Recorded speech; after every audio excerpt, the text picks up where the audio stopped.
श्री हरि विष्णु माता तुलसी की कृपा सभी मित्रों पर बनी रहे, यही हमारी मंगल कामना है। एक कथा सोने से पहले जरूर लोगों को सुनाएं। तुलसी माता कौन थी? तुलसी पूर्व जन्म में एक लड़की थी जिसका नाम वृंदा था। राक्षस कुल में उसका जन्म हुआ था। बचपन से ही भगवान विष्णु की भक्ति, बड़े ही प्रेम से भगवान की सेवा पूजा किया करती थी।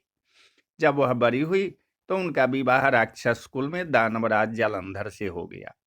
जलंधर समुद्र से उत्पन्न हुआ था। वृंदा बड़ी ही पतिव्रता स्त्री थी, सदा अपने पति की सेवा किया करती थी। एक बार देवताओं और दानवों में युद्ध हुआ।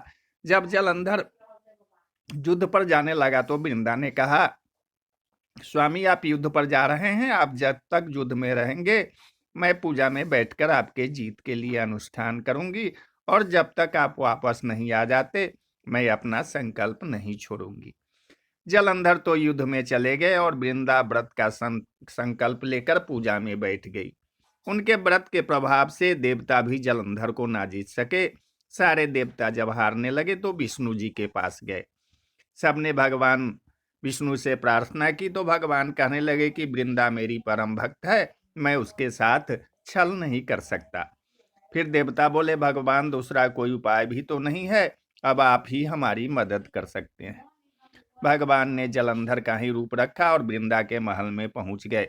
जैसे ही वृंदा ने अपनी पति को देखा, वे तुरंत पूजा से उठ गई और उनके चरणों को छू लिए।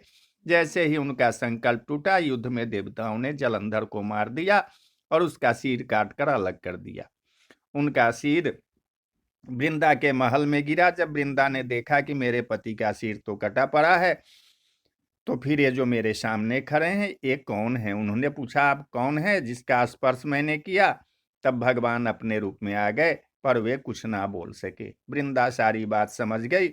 उन्होंने भगवान को श्राप दे दिया कि आप पत्थर के हो जाओ, और भगवान तुरंत पत्थर के हो गए।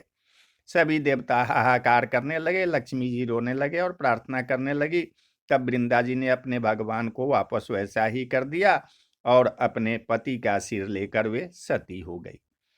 उनकी राख से एक पौधा निकला। तब भगवान विष्णु जी ने कहा कि आज से इनका नाम तुलसी है और मेरा रूप इस पत्थर के रूप में रहेगा, जिसे शालिग्राम के नाम से तुलसी जी के साथ ही पूजा जाएगा, और मैं बिना तुलसी जी के भोग स्वीकार नहीं करूंगा।